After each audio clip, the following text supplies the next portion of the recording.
gas, and DC. Okay, DC is your battery. Gas is obviously propane. Right. AC is gonna be for whenever you guys are at a campground to provide full hookups and you're plugged into their electricity. Okay. Now, the way you switch between all those different modes, you have your auto mode that will either detect the AC or gas on its own for you. Okay. So as long as this auto light is on, again, it will detect AC or gas. Okay. All right. Now your DC mode, you don't automatically switch over to that one. You have to manually press on the center button, okay? And now you're running technically off of your battery.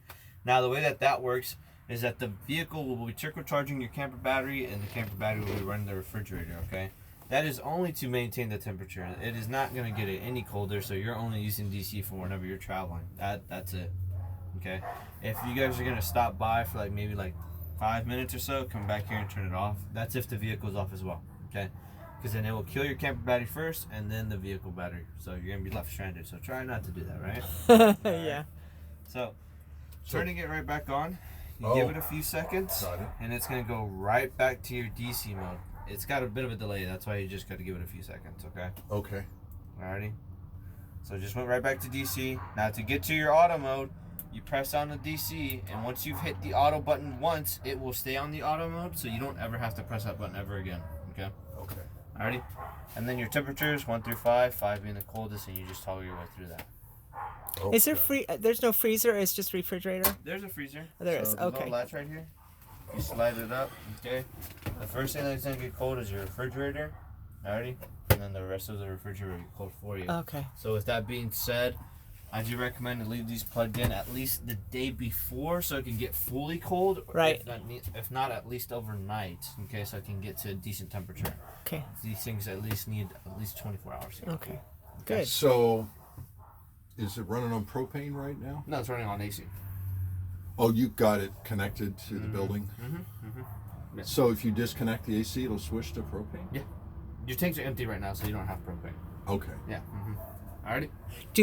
Are we the ones that are going to fill it? Or? So you guys will have to fill them. We don't have anything here to fill them up with or anything like that. Okay. The propanes that we do have, we actually have a guy, we send them out to the gas station and get them filled up. I have a propane tank here, and that will only be used to show you guys the stove and make sure that operates properly. Okay. Is there somewhere close by that we can get the propane? Where are you guys going to be staying? Are you guys Amarillo. You guys are going all the way to Amarillo. Okay. You're going to be heading north then. There's a little town called Ennis, about maybe Yeah, that's where we were last night. Yeah. There's a Love's gas station there that can fill them up for you guys. Oh, okay. Alrighty. Inside here is the microwave space. You have the vent, the 2 vents on the outlet. So if you guys wanted to, you can plug something in. Okay. Alrighty. And then right in here is just going to be extra storage. Every casita does come with the Holy Bible. Good. I heard that you saw it already. Yeah. Awesome. And then of course your max fan. Whenever you guys go to turn this on, it'll open up on its own. Now the max fan, you can either have air exhausting out or air coming in. Just depends what you're doing in here, right? If you're cooking, you'll probably do exhausts. Okay? You hit your in and out button right here, and you'll see the fan stop for a brief second. It'll spin the other way around, and you actually have air coming in this time. Oh. Alrighty? Oh, that's nice. And then of course your temperatures 1 through 5. Or speed. Your speeds, yeah. Not temperatures. Alrighty. It does change the temperature a bit. yeah. I guess so, yeah. Alrighty. This right here, these two little peepers right here, one's going to be for the internal, one's for me for the external. This is just letting you know that 2 different supervisors have pretty much checked the outside and the inside. For any defects in the inside, all the appliances, make sure that they all work. I have a checklist to do myself, so while you guys are doing paperwork, I'm going to be still in and out of this camper, make sure that all the lights and stuff like that are off. Sure. Okay. And inside here, you have this blue folder. Some people like to reference this as the second Holy Bible. The second Holy Bible contains the manuals for all the appliances in here, and then the casita owner's manual as well. Oh, good. Now, you have yourself inside here also a remote controller for the max fan. So if you guys want to use a remote controller for it, you can. Okay. Most people like to leave it mounted and probably never ever touch it. Yeah, I mean, as long as we can use this, who cares? Yeah. Then you also have yourself the basket for the deep sink right here, and then the strainer and all that stuff. Oh, that's in there. Okay. Yes, you don't want to travel with that stuff in here because it's just going to rattle, scratch up the inside, beat it up a little bit. So I was thinking that could be extra storage, though, like for your soap and different things like that. What do you mean? This right up No, here? no, inside the sink. Oh, yeah, you can use that too. I mean, as long as it's not nothing metal or heavy. As long as you know it's not going to damage the sink while you're traveling with it, that's fine. You can leave Yeah. that stuff. Okay. Yeah, like towels and stuff towels like and that. stuff like that. That's fine. Yeah. Okay. Alrighty. You also have yourself right here a little button. This button's going to be for the water pump. So if you guys are at campgrounds that don't provide water or you're off on your own, you turn this on to use the sink and also the sink in the bathroom and all that stuff as well, okay? Okay. So that's only if you're pulling off of your fresh water. In the shower. Yeah. Now, I noticed you push the button, and so you got to hold the button in for it to work? I got you. Yeah, there you go. Alrighty. And it's dry right now. If there's any water, it's going to be very little, so I'd still Okay. recommend to fill it Okay. up. Okay. Yeah. So I was reading that button kind of accidentally gets hit. Is that? I don't know about this button because it's more flushed in with the actual body of the camper. Yeah. We used to have a toggle switch. Now that one would you would just okay. walk by, bump into it, and you wouldn't even notice it. Oh gosh. So that one, yes. That Okay, one so did this is happen. better. This Yeah. one's a lot better. Yeah, definitely. Same thing with our battery disconnect switch. It's inside now instead of being on the outside. Yeah, I remember seeing that. Well, there's this one though. What is that? That's for the water heater. That one I've never really heard many people get that switch bumped into or anything like that. Okay. Now this box right in here is the main disconnect switch for the battery. If you want, I can record that part for you. Yeah. So if you're gonna be winterizing or storaging your camper, so it's not gonna be plugged in for a couple of weeks, you want to go ahead and shut off the battery so nothing's pulling from the battery while you don't have it plugged in. Okay. Where's the switch? On the left hand side. Okay. Thank you. And then you also have this switch right here. That's for the water heater. You can either operate the heater off of propane or either electric. All right. So if you're fully hooked up, you're probably gonna want to run the switch on the outside. Okay.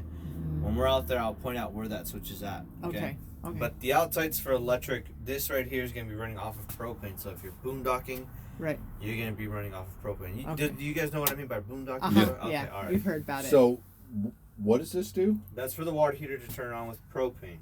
Oh, okay, Water off with and on. propane. Yeah. Got it. Alrighty. Then you have this right here. This is the CO2 alarm, so carbon monoxide, right? Yeah. Smoke detector's right up there. CO. Yeah, CO. Got it. Okay. Alright. Then you also have right here inside this box, if you push it open at the top, you have your breakers and your fuses, okay? They're all Oh, labeled. really? Tell you what goes to what, okay? That's great. You don't have to mess around with that anytime soon, right? But I do recommend to go ahead and just carry extra fuses with you because you never know. They're just plain old GM fuses. Yep. Okay. Exactly right. All right. Alrighty. Right up here, you have yourself two appliances for the awning. You have the awning crank, so whenever you want to reel it out, Okay. and then what we call the center raft bar. When we're out there with the awning, I'll point out where this goes and what it does. Okay. Okay. It holds it in place, I presume. I think it's that center. Is it that centerpiece that's Yes, ma'am. so That's it doesn't exactly right. it doesn't. Exactly right. She's a natural. She's a natural. You got the digital thermostat. Now the digital thermostat will control either the AC unit or the furnace. Okay. So Okay. if you ever want to turn on your gas heater or the AC unit, which has a heat strip on there as well, you go through the thermostat. That's the only thing that controls both of these. Okay. So you're gonna press down the center button just to wake up the screen. Are you catching on? Yeah, you see. Okay. All right. Awesome. Now you're gonna go ahead and push down, and once it starts to blink the off on the mode bar, that's how you know then you can turn and switch to different modes. So Oh. you have cool right off the bat. You have your electric heat. So again, your AC unit provides heat. It has a heat strip in there. And then you have gas heat. Now gas heat is for the furnace. For the okay? furnace down there. Oh, Yeah. okay. Okay. Alrighty. We're gonna go to our cool setting. We really don't want to get it any hotter in here already. You have your auto high or your auto low as fan settings. If it says auto, it's gonna regulate your temperature in here. So it's gonna be coming on or off. Oh. Ooh. Let's go back to those fan settings. You have your high and low.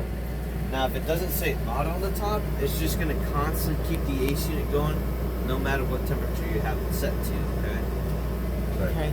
Okay. So you can go up to like 67. It'll keep going. It'll have the fan blowing, but the compressor will shut off. And then once it drops down in here again, the compressor will come right back on. Okay. Your auto mode will completely shut off the AC unit and then turn it right back on whenever the temperature has dropped. Right. Okay. Right. Just like at home, basically. Just like at home, exactly right.